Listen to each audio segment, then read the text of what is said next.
जय श्री राम। भाइयों और साथियों, राम कथा के प्रेमियों, आप सबको जय श्री राम, जय सीताराम। कल से आगे की कथा प्रारंभ करते हैं। भगवान राम अपने चारों भाइयों सहित जनकपुर से ब्याह करवा कर अयोध्या आए। कल हमने चर्चा की, कथा की, किस प्रकार आए और आकर महलों में उनका स्वागत हुआ और प्रभु आराम से महलों में रहने लगे। और कुछ दिन व्यतीत हुए, तब जब ते राम ब्याही घर आए, नित नव मंगल मोद बधाए। भुवन चारि दस भूधर भारी, सगद मेघ बरसई सुख बारी। और जब से राम जी ब्याह कर आए हैं और मानो मेघ बरस रहे हैं और सुख संपदा पूरी अयोध्या में छा रही है। रिद्धि सिद्धि संपत्ति नदी सुहाई, उमगी अवध अबुधि कहु आई। मणिगण पुर नर नारी सुजाति, सुचि अमोल सुंदर सब भांति। सब प्रकार से सुंदर संपत्ति छा रही है और सब अच्छे अच्छे सगुन हो रहे हैं। और अब क्या हुआ कि सबके मोर अभिलाषु अस कहे मनाई महेशु। आप अछत जुब राजपद राम देशु, देव नरेशु सियावर राम जय जय राम। सारी अब अयोध्या की जो प्रजा है वो सोच रही है कि अब राजा जी राम जी को अवध का युवराज घोषित कर दें, अपना युवराज बना दें तो बड़ा ही भगवान शंकर जी सबका मंगल हो जाए। शंकर जी से प्रार्थना करते हैं। एक समय सब सहित समाजा, राजसभा रघुराज विराजा। सकल सकत मूर्ति नर नाहु, राम सुयस सुनि अतहि उछाहु। एक समय रघुकुल के राजा दशरथ अपने सारे समाज सहित राजसभा में बैठे थे और श्री रामचंद्र जी का सुंदर यश सुनकर अत्यंत आनंद हो रहा था। उसी समय राजा जी अपना मुकुट करने के लिए आईना मंगाते हैं और शीशे में मुकुट ठीक करते हैं। मुकुट ठीक करते समय उनके कानों के पास कुछ सफ़ेद बाल दिखाई देते हैं। तब राजा जी विचार करते हैं कि अब मेरा चौथापन आ गया है,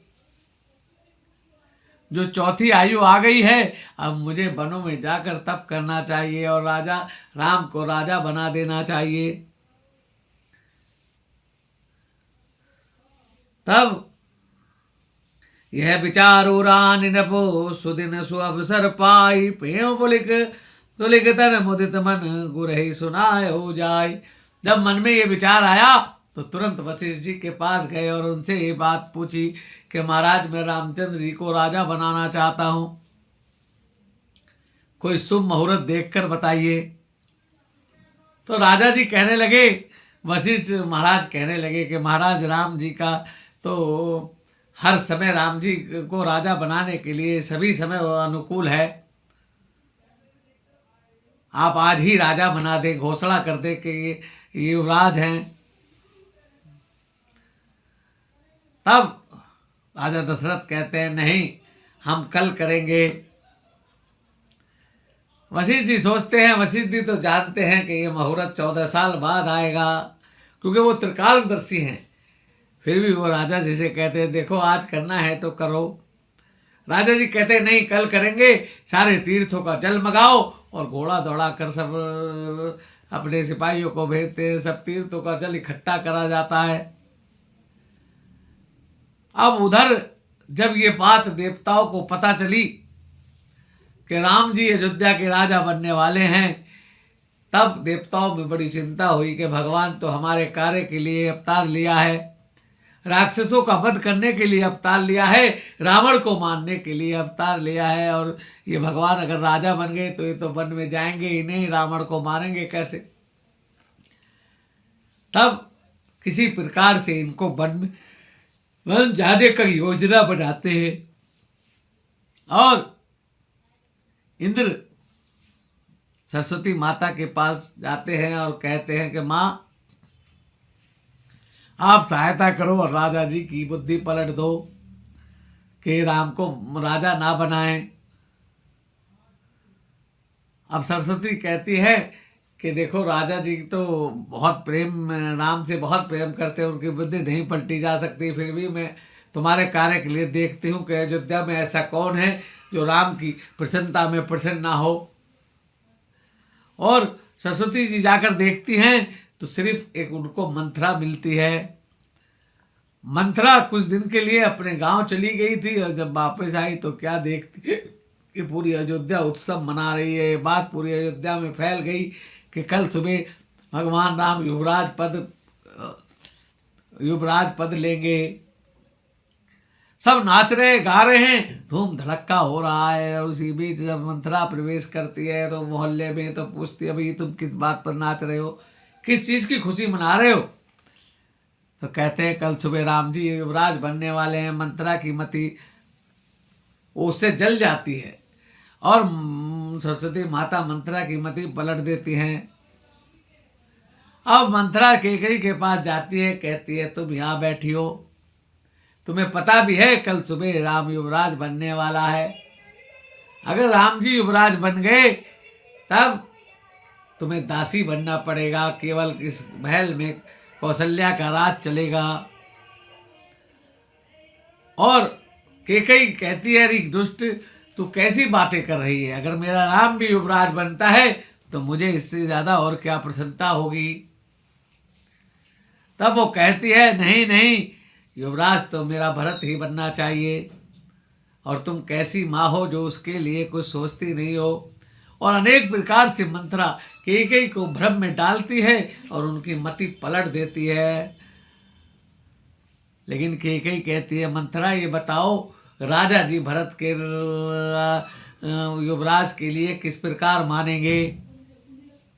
तब मंथरा उसको उपाय बताती है, कहती है देखो एक बार जब इंद्र के साथ तुम्हारे पतिदेव युद्ध करने गए थे तब तुम भी साथ गई थी, और उस युद्ध में उनके रथ के पहिया की धुरी टूट गई थी। तब आपने अपनी उंगली उस धुरी की जगह लगाई जिससे आपका बहुत रक्त बह गया।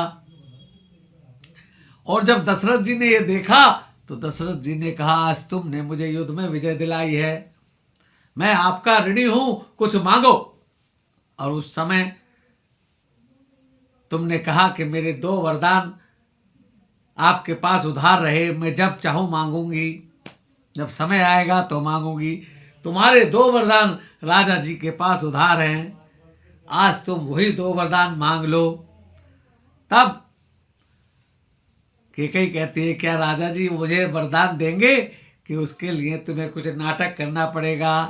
तुम ये सुंदर वस्त्र उतारो, काले कपड़े पहनो और कोप भवन में जाकर लेट जाओ, और राजा जी जब तुम्हें देखते हुए आए तो तुम खबर भिजवाओ कि कैकेयी तो कोप भवन में है। और राजा जी कोप भवन में जब आए और तुमसे कारण पूछे तो तुम कह देना कि भाई तुम मुझसे बहुत प्यार करते हो, तो मुझे ये बताओ तुमने आज तक मुझे कुछ दिया है। बोले नहीं दिया। शाम को जब राजा जी आए तो तुम इस प्रकार कहना और राम जी का वचन भरवाकर फिर वरदान मांगना, राम की शपथ दिलाकर, ताकि मुकर न जाए। और वैसे ही कैकेयी करती है, को भवन में जाकर लेट जाती है। और कैकेयी राजा दशरथ कैकेयी के महल में खुशी खुशी आते हैं, पूछते हैं, दासी कहती है वो तो कोप भवन में है। और जब कोप भवन में जाकर देखते हैं अंधेरा हुआ है और कैकेयी ने बाल बिखेरे हैं और काले कपड़े पहने हैं, सारे जेवर उतार कर फेंक रखे हैं। राजा जी पूछते हैं क्या हुआ मेरी प्रिय रानी को, आज किस बात का दुख है। कहते आज तक मुझे आपने कुछ दिया है, नहीं दिया ना। बोले बोलो क्या चाहती हो, जो मांगोगी सो दूंगा। बोले कहते तो हो कभी दिया तो है नहीं। बोले आज मांग लो। बोले ऐसे नहीं मांगूंगी, पहले राम की शपथ खाओ कि मैं राम की शपथ खाकर कहता हूँ जो मांगोगी दूंगा। रघुकुल रीत सदा चली आई, प्यार जाए पर वचन न जाई। और इस प्रकार राजा जी वचन भर देते हैं। अब कैकेयी अपना असली रूप दिखाती है। वो कैकेयी से कहते हैं अब तो अच्छे कपड़े पहनो और ये अपने गहने गांठे सब पहनो, सुंदर सी बन जाओ और फिर तुम मांगो, जो मांगोगी दूंगा। कैकेयी अपना श्रृंगार वापिस कर लेती है और फिर कहती है कि पहले वरदान में मैं आपसे भरत को राजा मांगती हूँ। ये राज तिलक है अयोध्या का, भरत को करो, भरत को अयोध्या का राजा बनाओ। राजा जी बड़े अचंभित हो जाते हैं, कहते हैं तुम तो राम से बहुत प्रेम करती हो, राम बड़ा है, फिर तुम ऐसा क्यों मांग रही हो? बोले नहीं, आपने वचन दिया है, आपको भरत को ही राजा बनाना पड़े। मैं कुछ नहीं जानती। उसके बाद कैकेयी कहती है दूसरा वरदान सुनो। दूसरा वरदान में कैकेयी कहती है कि राम 14 बरस के लिए वनवास उदासीन व्रत के साथ जाएंगे। राजा जी हाय राम कहकर धरती पर गिर पड़ते हैं कि दुष्टनी तूने क्या मांग लिया। चल पहला वरदान तो मैं दे भी देता हूं, मगर दूसरा वरदान मैं तुझे कैसे दूं? बोले नहीं दोगे तो तुम्हारी अपकीर्ति होगी और मैं आज ही अपने प्राण त्याग दूंगी। आज दो में से एक बात होगी। राजा जी कहते हैं अगर मैं राम को वनवास दूंगा तो आज ही मैं स्वर्गलोक को चला जाऊंगा। कैकेयी बड़ी कठोर हो जाती है, कहती है चाहे आप स्वर्गवासी क्यों ना हो जाओ, मेरे 2 वरदान मुझे चाहिए ही चाहिए। और दशरथ जी बहुत विलाप कर कर बेहोश हो जाते हैं। सुबह हो जाती है। अब राजा जी महलों में उठते ही नहीं, सारी रात ऐसी ही बीती है, बेहोश पड़े हुए हैं।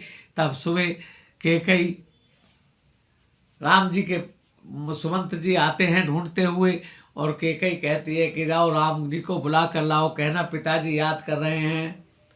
और राम जी आते हैं, देखते हैं पिताजी तो बेहोश पड़े हैं। तब कैकेयी से पूछते हैं कि माता आखिर बात क्या है?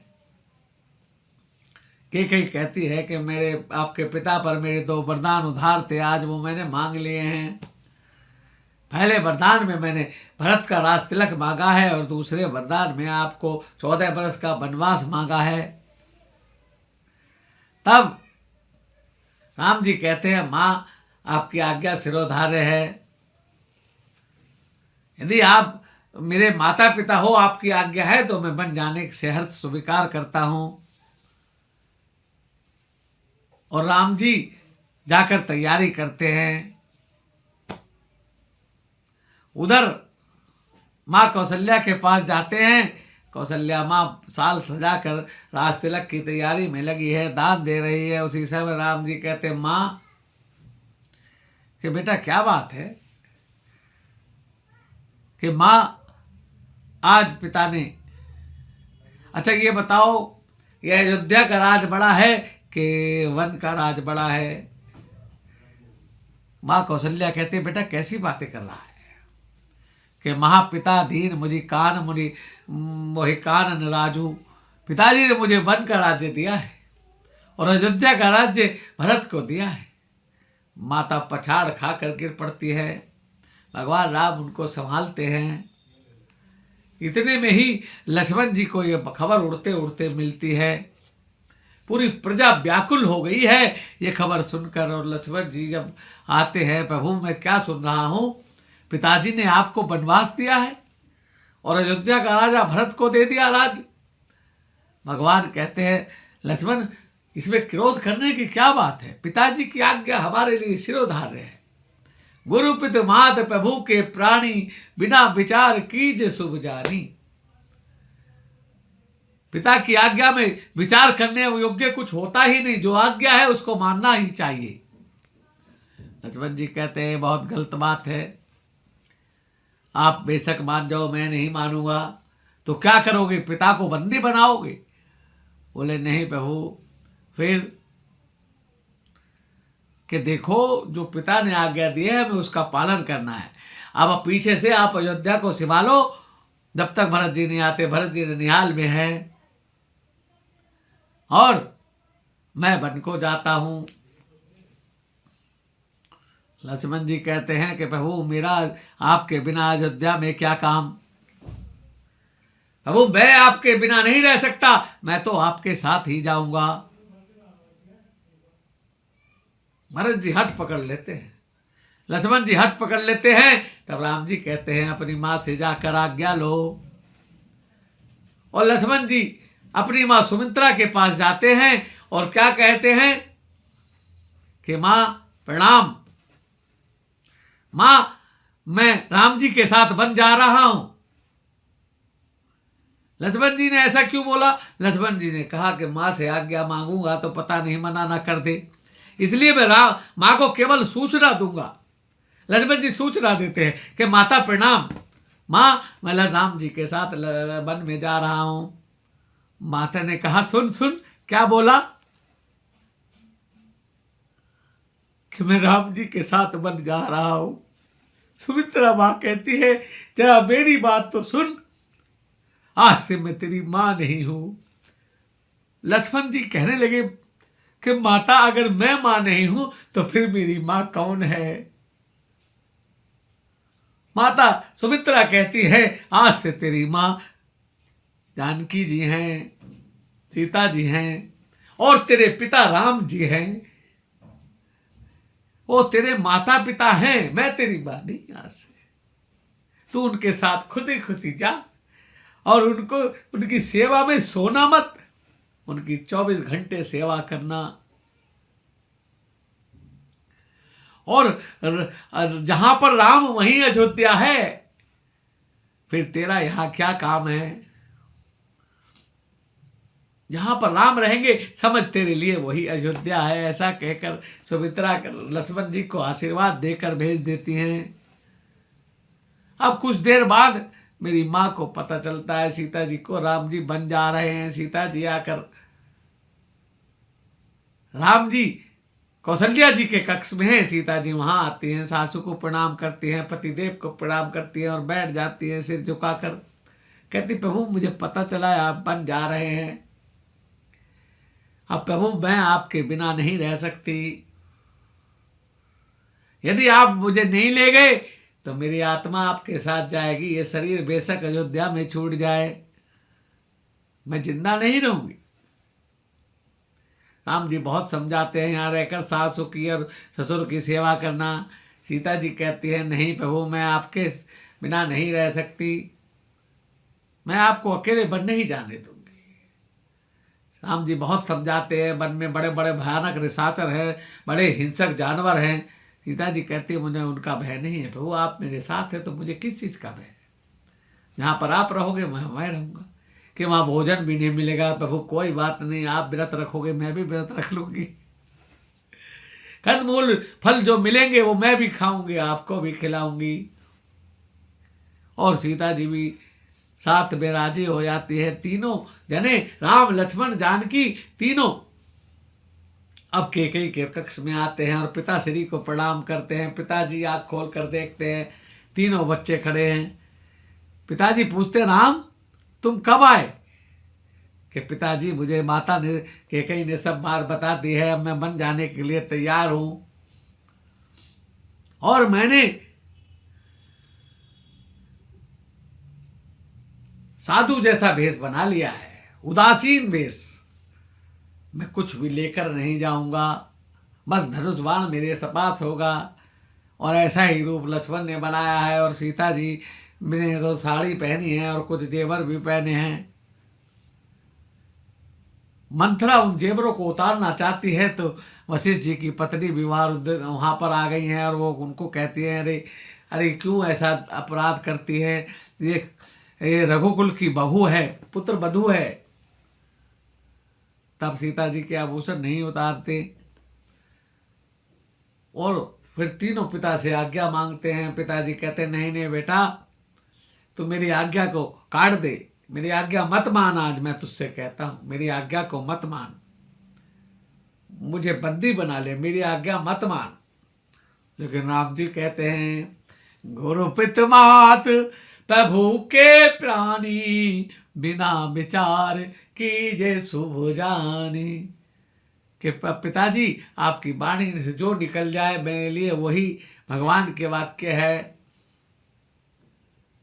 अब राम जी चलने लगते हैं। राजा जी सुमित्र को बुलाते, कहते रथ लेकर जाओ, इन तीनों को वन में कुछ दिन घुमा कर ले आना, और अगर राम ना आए तो सीता और लक्ष्मण को ले आना, और लक्ष्मण भी ना आए तो सीता जी को तो जरूर ले आना। अगर तुम एक को भी नहीं लाए तो मैं जीवित नहीं बचूंगा। सुमंत्र जी रथ लेकर जाते हैं। भगवान पहले तो रथ में बैठते नहीं, फिर बहुत आगने के बाद बैठ जाते हैं तीनों। पूरे पूर्वासी उनके पीछे लग जाते हैं और चलते चलते तमसा नदी के किनारे पहुंचते हैं। रात्रि हो गई है। भगवान कहते हैं सब आज यहीं विश्राम करेंगे। सब लोग सो जाते हैं।